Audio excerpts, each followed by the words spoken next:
There is a lot of drama going on with the MAGA men, you guys. It's unbelievable. First and foremost, JD Vance is hosting an emergency strategy dinner tonight at his residence with like Susie Wiles and some of the other, just complete taco tits sycophants, because they know that this Jeffrey Epstein thing is a complete liability, that there is bipartisan support for these files to be released.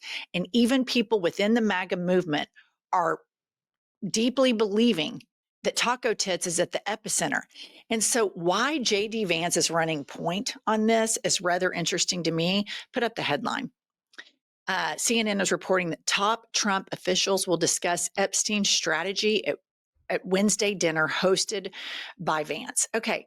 What's interesting about this to me is that Pumps has done some reporting, and you all have known this, that the oligarchs, the tech oligarchs, put JD Vance in there because they see him as the heir apparent to execute all of their nefarious plans to dismantle democracy and have this like tech country where like Peter Thiel and Elon Musk and some other weirdos run the country. And JD Vance is such a beta male. He'll do whatever they say. Pumps, what's your thought on this? My thought on this is be very, very careful if you're on Trump's inner circle, because I see leaks and bad strategy coming from JD Vance, because I think JD Vance is sitting, waiting in the wings for a coup. So I see a lot of leaks after this meeting. Okay, so do you think, let's just be hypothetical here. JD Vance and a lot of these other guys, nobody really likes Trump. They tell him they like him because he has captivated the cult base, and whatever Trump says, they go along with. But they're all, sitting there waiting because Trump's got these swelling cankles, right? He always has these bruises on his hand. He clearly is in cognitive decline. He's, 85 million years old. And so they're all just waiting, like, how are we going to be positioned when it happens? And do you think that JD Vance is earnestly going to have a meeting to protect Trump's interests? Or is JD Vance going to be, because clearly Trump is probably pretty easy to manipulate. Vladimir Putin has manipulated the hell out of him. Benjamin Netanyahu is manipulating the hell out of him. Other leaders in the world completely know how to manipulate him, like the EU, they called him daddy. They don't believe that. They just want to make sure they have him on their side. And so JD Vance knows this. Correct. The tech oligarchs know this. So Taco Tits, do you trust JD Vance, who just a year or two ago was talking about how he thought you were America's Hitler? Does Taco Tits actually trust JD Vance, who has no conviction, changes his opinions like the wind, and now all of a sudden he's rah rah sis boom bah Trump? But I'm not trusting that. I don't trust it either. We know that Vance has gone to meet with Rupert Murdoch in secret before the Wall Street Journal reveals. I think that Vance is going to use this to manipulate the situation where he comes out the dear leader, which he can't be the dear leader because he has no riz. But I think he's plotted with the oligarchs and Rupert Murdoch. We've heard over and over talks with Rupert Murdoch and Vance about a succession plan. That's what I think that he is getting ready to put into motion. Okay. And then the White House is just reaching like the bottom of how do we distract from the Epstein files. So they decided, I don't know how this happened, but they decided, let's put Taco Tits on the roof. Let's put him on the roof and have him up there walking around talking about putting nukes on the roof of the White House. And he's like screaming questions down at the press, acting like a deranged maniac. And then the White House social media, you guys, here's what they put. Have you seen the Sydney Sweeney ad? And I don't know if them saying that the president thinks Sydney Sweeney is hot helps their case against him being ass deep in the Epstein files.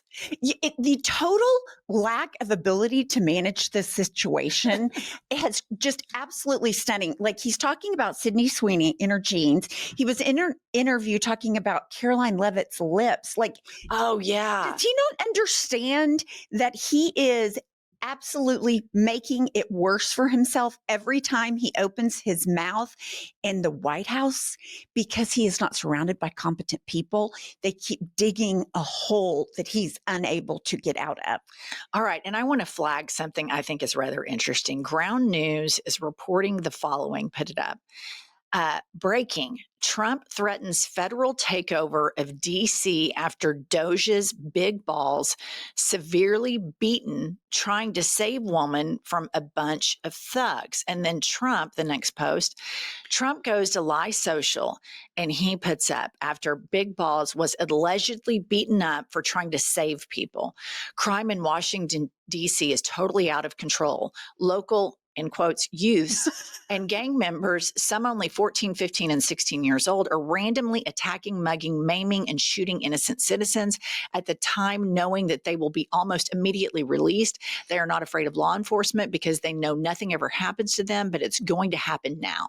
The law in D.C. must be changed to prosecute these, in quotes, minors as adults and lock them up for a long time, starting at age 14. The most recent victim was beaten mercilessly by local thugs. Washington, D.C. must be safe, clean, and beautiful for all Americans, and importantly, for the world to see. If D.C. doesn't get its act together, and quickly, we will have no choice but to take federal control of the city and run this city how it should be run and put criminals on notice that they're not going to get away with it anymore. Perhaps it should have been done a long time ago. Then this incredible young man, he's talking about Big Balls, and so many others would not have had to go through the horrors of violent crime. If this continues, I'm going to exert my powers and federalize this city, make America great again. Okay, several things. Number one, an extraordinary claim requires extraordinary evidence. The story is that Big Balls was trying to save a woman that was getting mugged. And in the process, Big Balls gets his ass kicked. And I'm not a conspiracy theorist, but out of all the people at the epicenter of why Trump is going to federalize the nation's capital, Big Balls is the victim. Does that not sound fishy to you? It sounds completely fishy to me, although I can believe he's such a pussy he couldn't take on a mugger. But him wanting to federalize, this is where it's at. He wants to federalize. We saw what he did in LA. Now he wants to move it to DC because he does not want to reach the midterms because he knows he will be impeached because he is so corrupt and committed so many crimes. And here's some facts on the ground.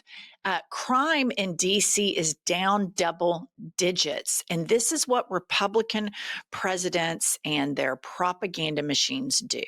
They tank the economy, enrich the rich, and then they scare the low information voter by saying the immigrants are taking your jobs and spending all of our money. Crime is out of control in all of these big blue cities when actually crime is higher in red states and in red cities than it is in blue cities. But blue cities are where Americans experience the best of America. It's where multiculturalism shines, tolerance shines, and they know they have a problem because Trump in blue cities, Republicans in blue cities, they lose by double digits. And this is where you're going to see midterms people that are engaged voters in blue cities. This is where you're going to see them turn out in droves. This is going to be the epicenter of a blue tsunami. And so you see these attacks happening in Texas. And now we're talking about federalizing. This guy is adding on the size of a Walmart supercenter to the White House. He's paved over the Rose Garden. He's everybody in his administration is wearing these, instead of American flag lapel pins, they're wearing him on their suits, these alpha males. He doesn't intend to leave. And so we need to keep our eyes on this stuff because there's no reason to federalize the nation's capital unless you're setting a precedent and starting to rile up people in red states and get, prime the public that this is where we're heading. Next up, we have video of Trump receiving Olympic medals. And someone we admire, President Reagan, both of us, presided over those, and you'll preside over our games. So we have for you a full set of the 84 original medals. Wow.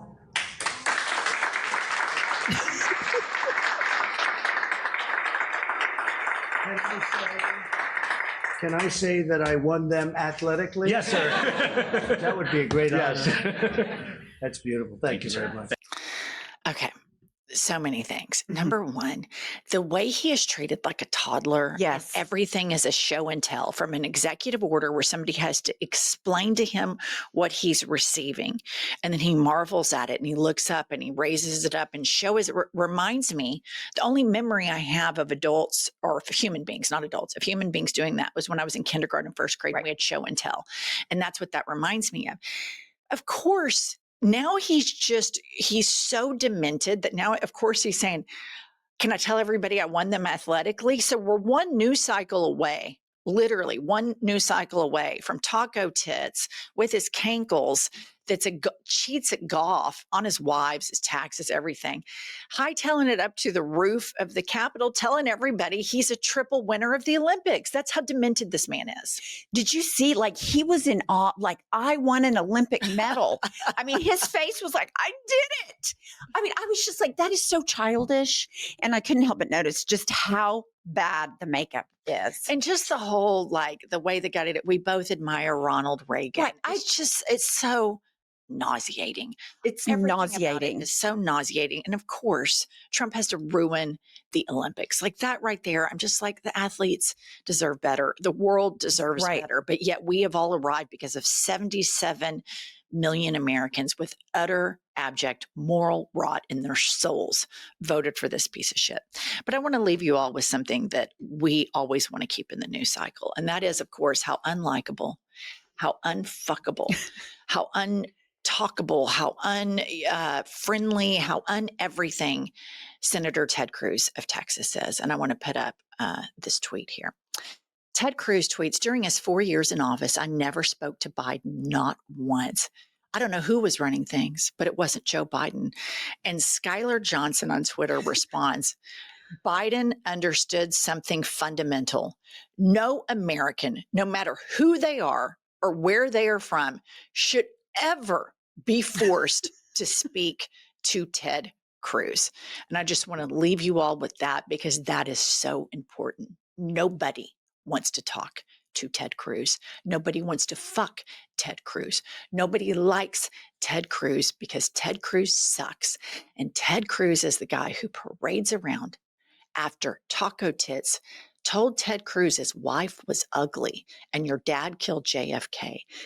Ted Cruz is so morally depraved. He got on stage and he said, God bless Donald Trump. All right, that's all we have for today. Pumps is going to peddle our book.